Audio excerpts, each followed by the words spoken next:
Palestra de Joel Goldsmith, Pérolas do Caminho Infinito, Parte 1, Tape 511A, traduzida por Rosilda Rocha em 15 de janeiro de 2020. Boa noite. Por enquanto, esse ensinamento não pode ser transmitido para novos estudantes. Você precisa desenvolver, dentro de sua própria consciência, uma forma sobre como e quando introduzir esses assuntos. O Caminho Infinito traz duas grandes contribuições. Uma é o caminho de Deus, a crença em Deus, a fé em Deus e a esperança em Deus. Porém, também revela que a consciência iluminada do indivíduo é a consciência de Deus. Quando o indivíduo tem a mente que estava em Jesus Cristo, ele tem a mente de Deus. E quando não tem a mente que estava em Jesus Cristo, não tem a mente de Deus e não tem Deus, porque não existe um Deus separado e à parte da consciência iluminada do indivíduo. A consciência não iluminada do indivíduo não é a consciência de Deus. Todavia, não existe Deus exceto a consciência iluminada do indivíduo. E esse ponto está de acordo com o budismo. Não existe um Deus separado e à parte do indivíduo. Entretanto, Deus só se manifesta através do indivíduo na proporção em que ele tem a mente de Buda, a mente iluminada. Agora, uma vez que sabemos que Deus constitui a consciência individual, então sabemos que Deus é a consciência do indivíduo e a consciência do indivíduo é a consciência de Deus. Todavia, quanto de Deus ou da consciência de Deus o indivíduo tem? A quantidade que pode aceitar, a quantidade da qual pode se tornar consciente. Ele pode ter apenas uma pequenina parte dessa consciência, pode ter muito e, eventualmente, pode ter a mente completa de Jesus Cristo ou alguma medida dessa consciência se permanecer se desenvolvendo até alcançar esse ponto. Assim, no Caminho Infinito, voltamos a dizer que qualquer coisa que você possa pensar sobre Deus não é Deus, porque é apenas uma ideia em sua mente, e uma ideia em sua mente não pode ser Deus. Um conceito em sua mente não pode ser Deus, porque o que quer que exista em sua mente é um efeito, e é o pensador que está causando esse efeito. Portanto, se existe um Deus, ele deve ser o pensador, mas não o pensador humano. Ou não, porém a mente iluminada do indivíduo. E assim é que nosso alvo não é encontrar um Deus lá fora. Nosso alvo é desenvolver nossa consciência individual para alcançar a consciência do Cristo ou algum grau da mesma. É verdade que indivíduo algum pode alcançar essa consciência a não ser pela graça de Deus. Porque sem a graça de Deus, ele não tem interesse algum em alcançá-la. As coisas do Espírito são tolice para o homem. Portanto, não adianta tentar desenvolver espiritualmente a pessoa que não está faminta e sedenta para encontrar o Cristo dentro de si mesma. E é ela mesma quem deve demonstrar em que grau está faminta ou sedenta e a apreciação, a valorização que dá àquilo que está buscando. Agora, quando essa fagulha toca o indivíduo e o desperta, e não apenas para ser curado por Deus. O que quero mostrar aqui é que existe realmente uma diferença. Não faz diferença se tudo o que queremos conseguir é recuperar nossa saúde. Todavia, para a pessoa que está buscando a iluminação, não existe um Deus para curá-la agora mais do que existia ontem ou no dia anterior. Se existe um Deus que vai curá-la amanhã, então deveria existir um Deus para curá-la ontem. E onde estava esse Deus? Portanto, o agente da cura é a consciência iluminada do indivíduo. Se for a Jesus, você provavelmente terá uma cura instantânea. E se for aos discípulos, pode ter uma cura muito boa. E se vier a nós, pode ter uma cura melhor se for a um do que se for a outros. Agora, a diferença não está em Deus. A diferença está no grau de iluminação do indivíduo. O quanto da luz divina esse indivíduo permite entrar em sua consciência. Agora, essa é uma das maiores contribuições do caminho infinito para o mundo. Abandonar a busca por um Deus lá fora e começar a compreender que o que estamos buscando é a iluminação. Então, surge uma outra questão. Em que consiste a iluminação? O que queremos dizer com iluminação ou consciência iluminada? Como podemos alcançá-la? O que a constitui? E aqui, novamente, temos a segunda grande contribuição do caminho infinito para esse mundo.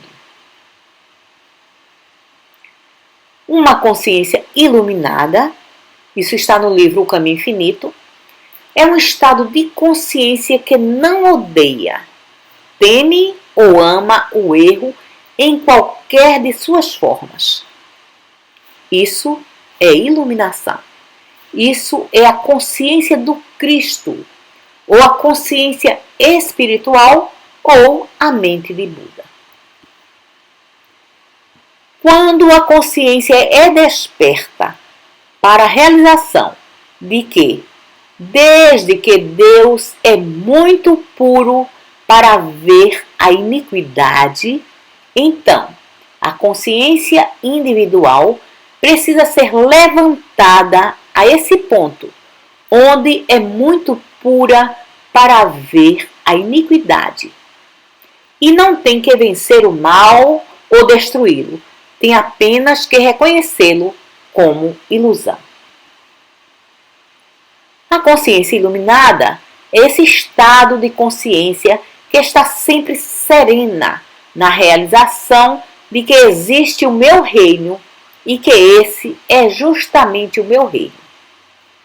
Somente temos esse mundo quando temos dois poderes. Então se torna esse mundo. Não é um segundo mundo, é um mundo imaginário que mantemos em nossa mente.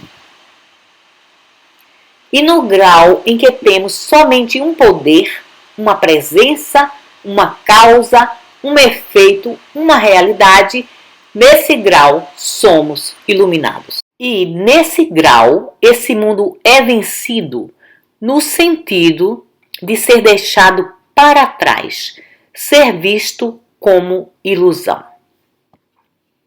Agora, se lembre, você é desse mundo quando julga pelas aparências. Você é a mente não iluminada, a mente em ilusão, quando vê pecado, doença, morte, falta, limitação como algo a ser vencido, como poder.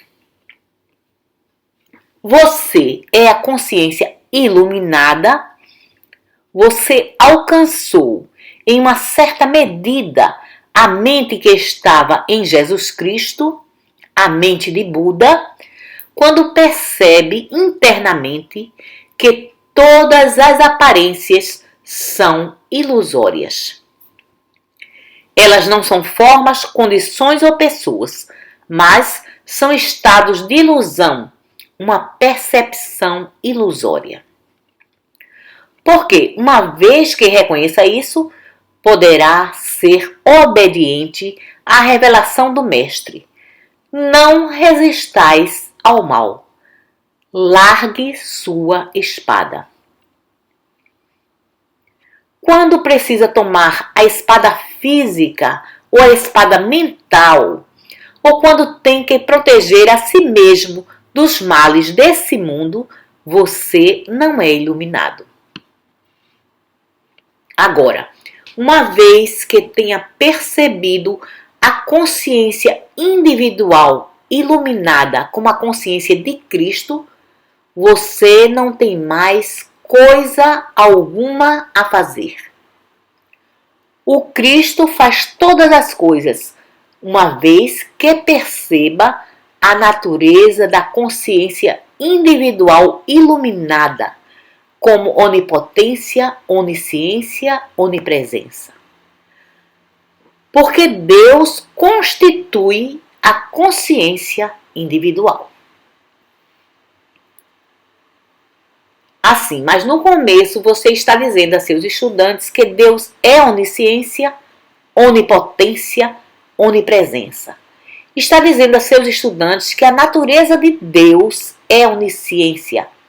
E essa é a razão pela qual não precisa orar a Ele para lhe pedir coisa alguma.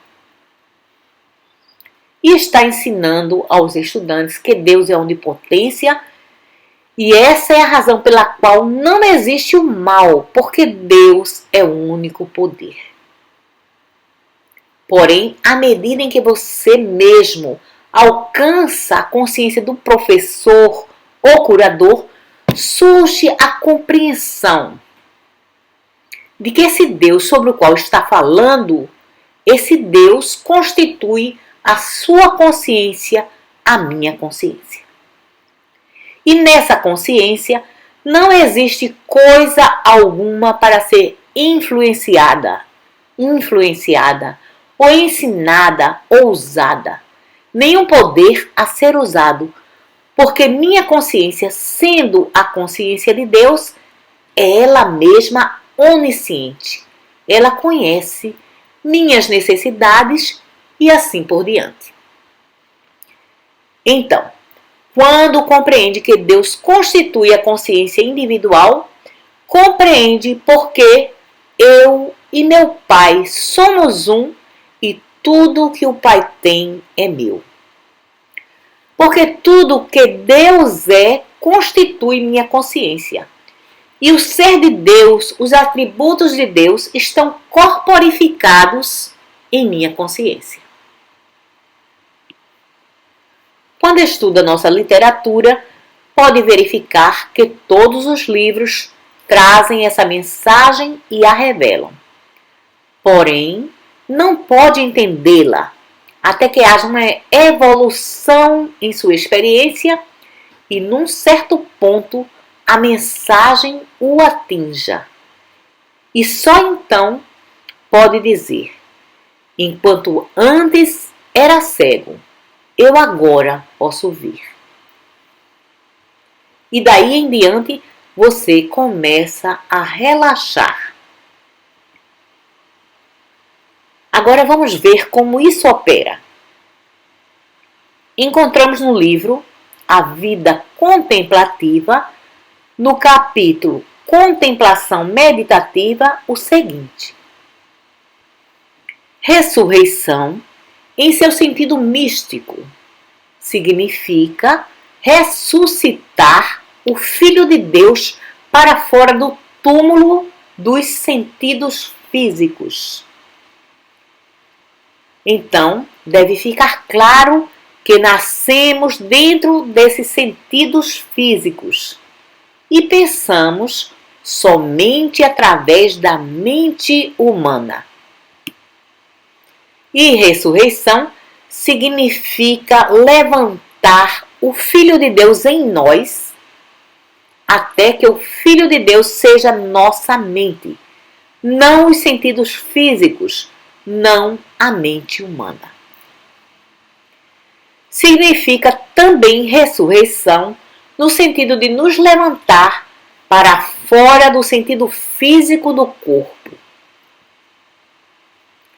Sim, dentro da compreensão de que a consciência espiritual está governando toda forma, quando o Filho de Deus é levantado em nós, então temos um sentido mais espiritual do corpo e desse universo. Agora, aonde deixamos Deus? Porque essa consciência individualizada se torna Deus em ação. Sua consciência espiritual, minha consciência espiritual, essas consciências espirituais constituem os indivíduos que as alcançaram. A revelação da vida vivida pela graça, em lugar de debaixo da lei, consiste na revelação da consciência do indivíduo como uma lei de ressurreição, cura, proteção para o corpo, negócio, lar e de seu bem-estar em toda forma. E começamos a ver como a consciência do indivíduo, mesmo sem ter qualquer preocupação e sem ser dirigida, se torna uma lei de harmonia sobre nossa experiência. Aqui nessa breve passagem está todo o segredo. Agora vamos dizer que em 1946, Joe foi a única pessoa que captou esses dois princípios sob o nome de do caminho infinito. E em 1947, os mesmos foram colocados no livro. Agora, a forma humana de introduzir isso para o mundo seria conseguir o editor, fazer publicidade, dar palestras, convidar a imprensa para ouvi-las, para que pudesse fazer uma matéria sobre elas e enviar cópias para ministros e assim por diante. Tudo isso com o fim de projetar a mensagem do caminho infinito na mente humana. Todavia, a forma que me foi ensinada não tem nada a ver com essas coisas. Foi-me dito: se sente em sua casa e espere que alguém venha até você. E eventualmente 3 pessoas vieram a mim. Elas viajaram de automóvel de Ohio para a Califórnia por vontade própria. E depois vieram 4 casais da Califórnia, e depois um pouco mais e um pouco mais. E então surgiu um convite para falar para um grupo da Igreja da Unidade e depois para falar para o grupo de Ernest Holmes. Todos vieram. Não fui atrás de nenhum. Obedeci a ordem que recebi para ficar em minha casa. Isso foi simplesmente uma repetição de minha primeira experiência na ciência cristã em Boston, quando durante um ano, sem haver frequentado essa igreja, sem assistir cultos ou palestras, sem haver visitado a casa de nenhum de seus membros ou ter recebido qualquer pessoa da ciência cristã em minha casa, acordei pela manhã, fiz minha meditação e fui para meu escritório. Retornei para casa à tarde e não dei nenhum passo humano para trazer pessoa alguma para o caminho infinito. E uma por uma, as pessoas foram guiadas à minha porta e foi assim que tudo começou. E essa foi a segunda experiência da mesma natureza. E então, não eu, mas uma professora de metafísica enviou uma cópia do Caminho Infinito para Henry Thomas, na Inglaterra.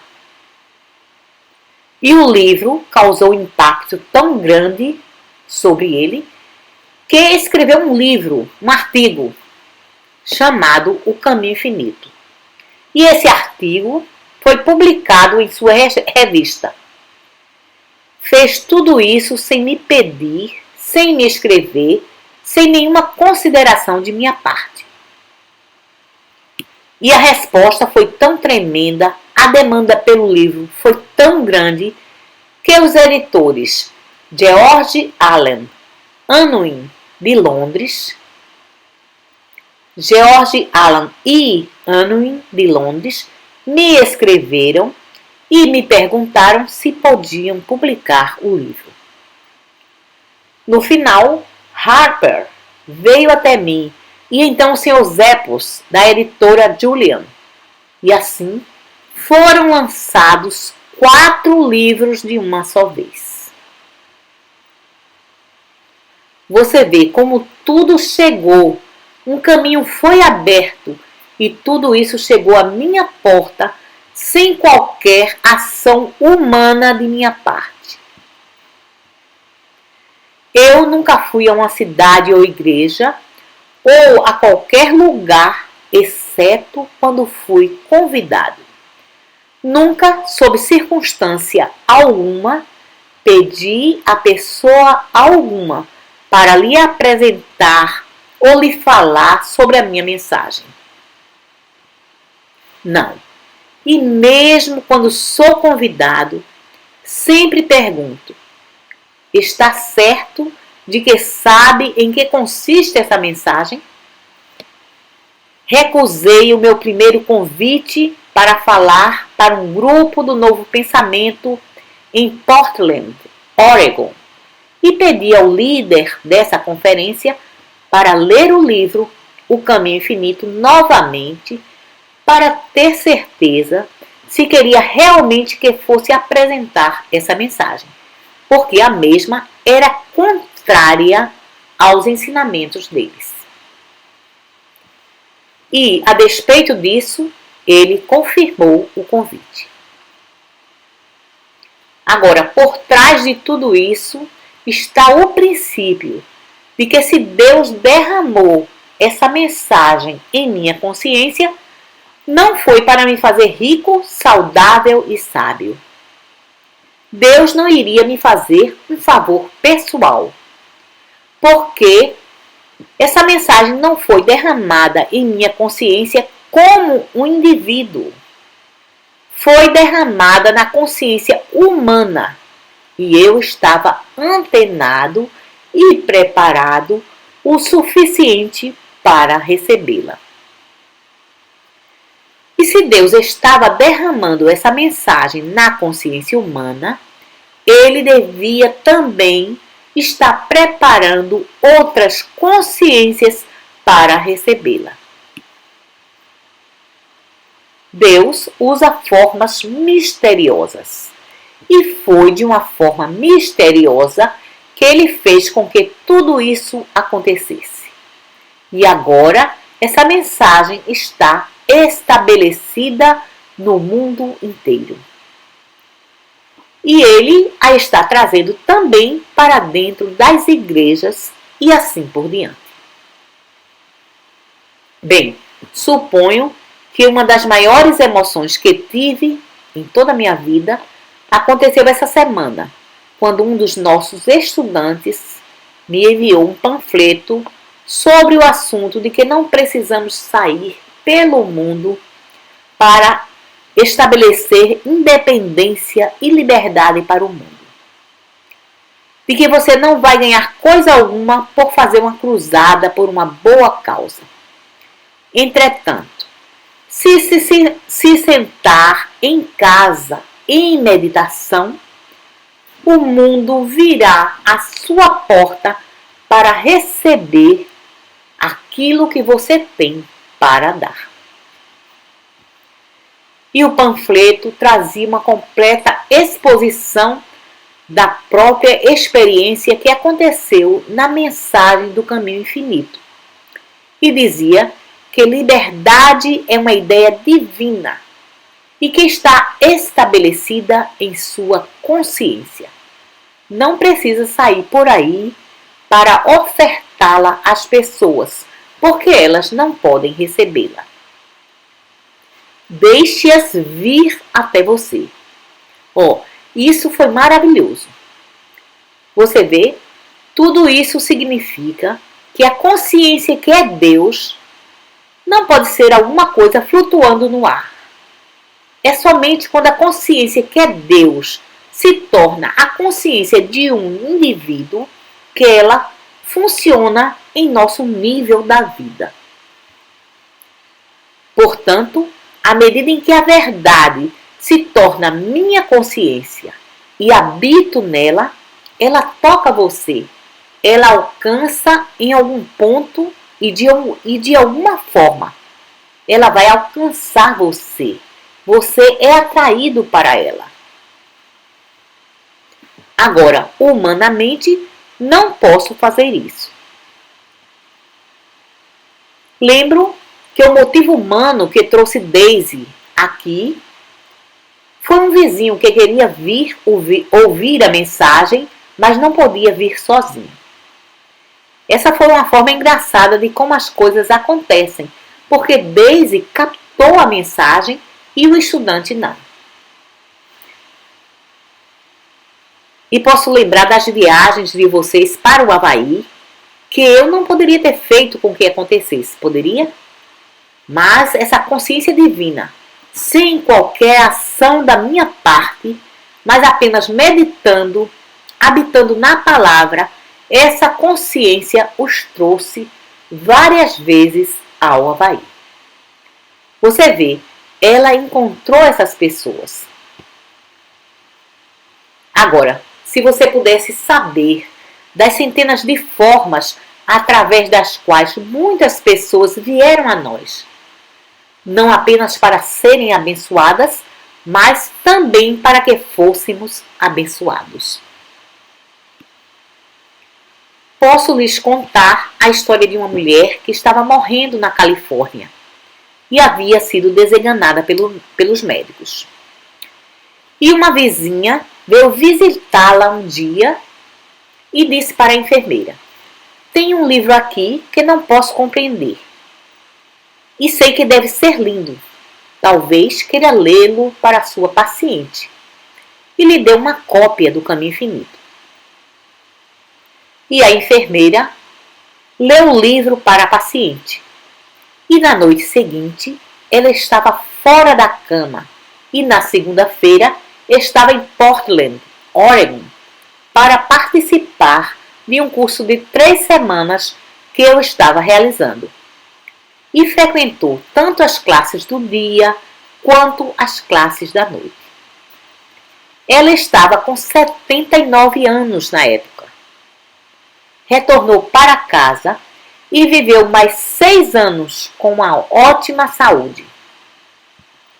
e quando faleceu, deixou $5.000 para as atividades do Caminho Infinito. O que aconteceu ali não foi uma coisa humana. Você consegue ver isso? A vontade de Deus foi manifesta nessa forma em particular, certo? E assim é que não temos forma alguma de saber como Deus age. Mas eu realmente sei o meio através do qual Ele age. E esse é que realmente existe somente uma consciência. E, portanto, à medida que cada indivíduo eleva a si mesmo, ele alcança essa consciência através da qual pode abençoar e pode ser abençoado. Deve haver dois lados, de outra forma a consciência não pode operar. Então, se me foi concedida essa sabedoria pela graça, todas as pessoas no mundo que estão dizendo: ó Deus, preciso de ajuda, ó Deus, onde estás? Todas eventualmente irão me encontrar. Podem me encontrar como Joe, se houver necessidade, mas não tem que ser dessa forma. Elas podem me encontrar nos livros do Caminho Infinito, ou podem me encontrar como os nossos professores, porque todos estamos na mesma consciência. Então, quer me encontrem como Joe, ou encontrem você, ou cada um de vocês, estarão ainda me encontrando. Me com letra maiúscula. Então, estão encontrando aquilo que estão buscando. Estão encontrando a percepção consciente da presença de Deus. Então serão guiadas, a princípio, a Joe. Somente quando esse for o único meio. Então podem ser guiadas a livros, ou aos professores, ou aos curadores. Porém, estarão ainda sendo guiadas a mim, porque essa mensagem se desdobrou de dentro de minha consciência. Agora, dessa mesma forma, cada professor e cada curador deve ter o cuidado de não fazer proselitismo, de não se tornar um vendedor de livros, do ponto de vista de simplesmente vender livros. É uma linha fina que precisa ser traçada, porque deve estar pronto para colocar os livros onde possam ser benéficos. Precisa fazer tudo isso, porém não pode ser simplesmente um vendedor de livros.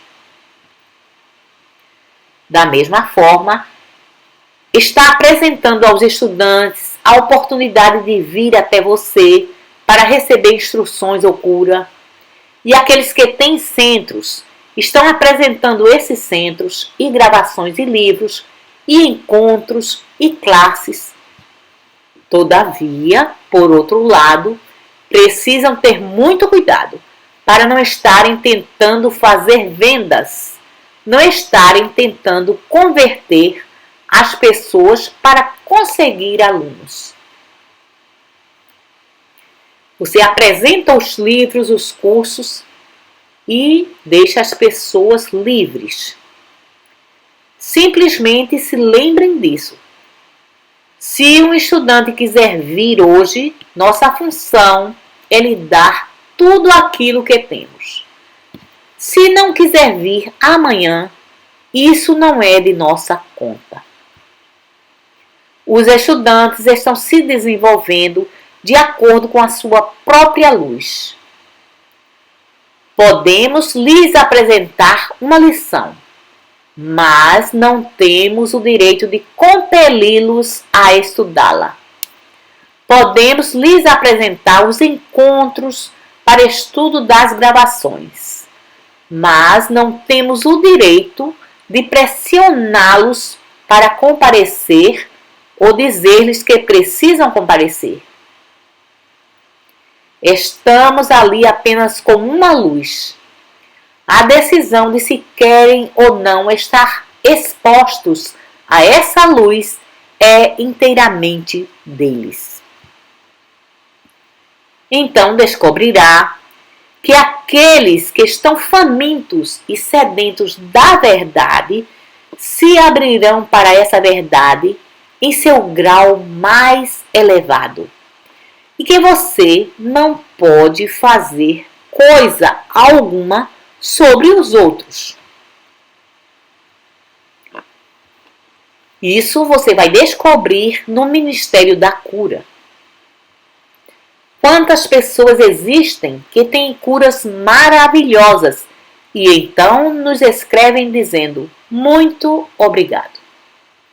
Não estão interessadas em nenhuma outra coisa até que precisem de uma outra cura. Não adianta lhes dizer que estão desperdiçando suas vidas, que cedo ou tarde isso não vai mais funcionar para elas. Não adianta. Elas precisam descobrir isso por elas mesmas.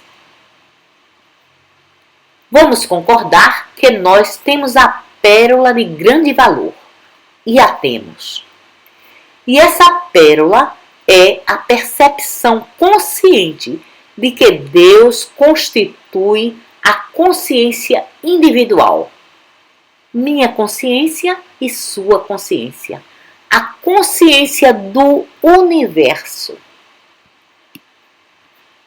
Não que todas as pessoas estejam conscientes de Deus como sendo a consciência de cada uma delas. Porém, eventualmente, terão que despertar para isso.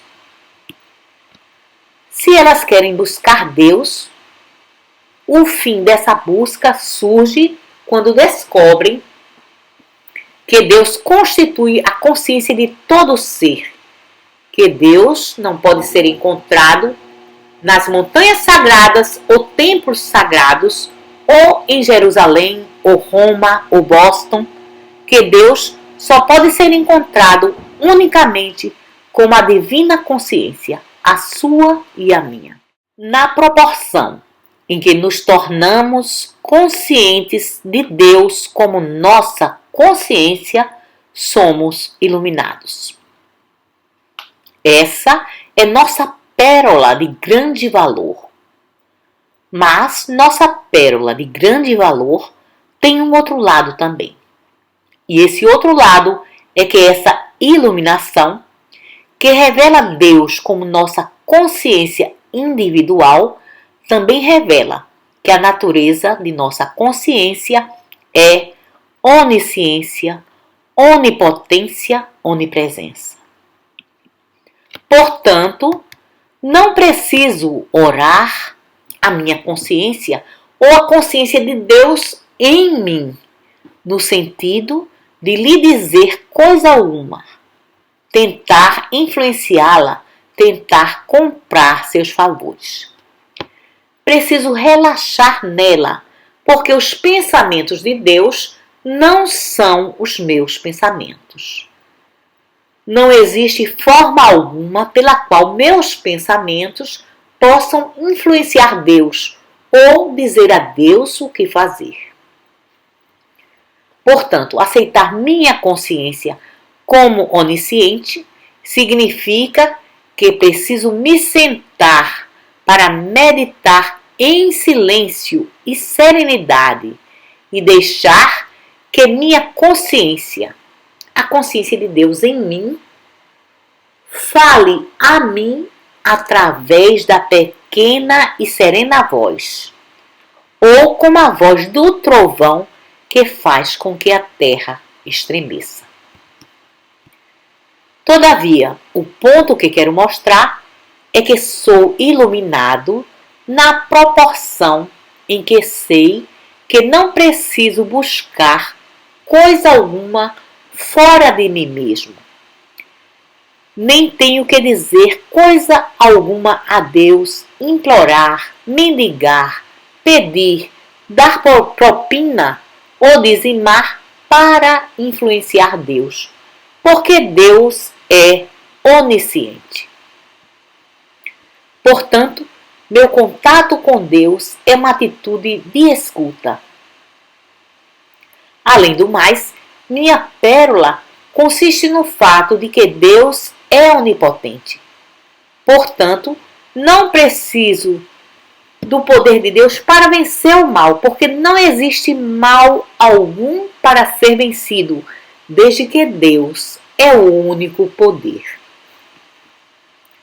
O que preciso fazer é entrar no estado de receptividade para que assim a pequena e serena voz possa falar através de mim e dessa forma a paz seja estabelecida na terra individualmente e coletivamente.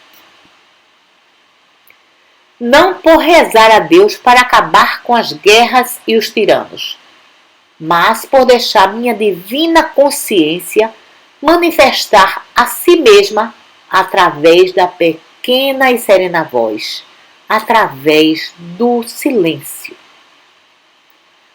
Nós não dizemos a Deus aonde ir, a que país ir, que tirano ou político ele precisa afastar. Não falamos a Deus sobre os males desse mundo e não lhe pedimos para fazer coisa alguma sobre tudo isso. Nós mergulhamos no silêncio e deixamos que o esplendor aprisionado escape através da pequena e serena voz. Desde que Deus é onipotente, ele não precisa vencer ou destruir poder algum. Ele simplesmente precisa de um canal de entrada e saída para esse universo. E então, os males desse mundo são dissolvidos, porque eles não existem como poderes ou realidades, mas como maia ou ilusão, ou conceitos ilusórios produzidos pela crença em dois poderes. Muito obrigado.